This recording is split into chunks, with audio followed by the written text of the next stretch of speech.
A ishte e vërtet që Vojo Kushi u hodh mbi tank, apo u trillua historia e betejës së Kodrës së Kuqe? 7 tetor 1942, një ditë që nuk do të harrohet kurrë.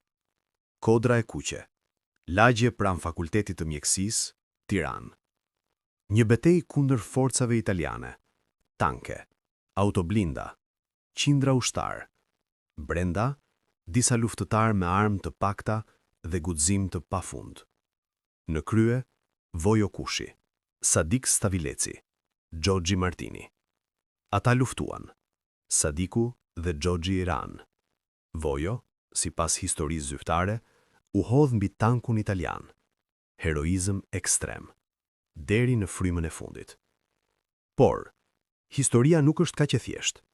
Disa dokumente dhe arkiva tregojnë, lufta reale ndodhi, por regjimi e përdori betejën për propagandë.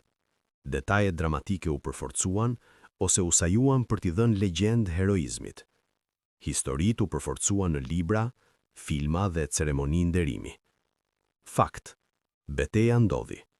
Fakt, 3 luftëtarë ranë heroikisht. Pyetje, a ishte veprimi i Vojo Kushit real, apo pjesë e mitit të Kodrës së Kuqe?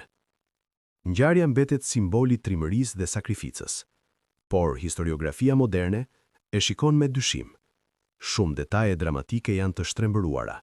Heroizmi u përdor politikisht. Vojo Kushi, Sadik Stavileci, Gjogji Martini. 3 emra që dhanë jetën. 3 figura që u shndërruan në legjendë.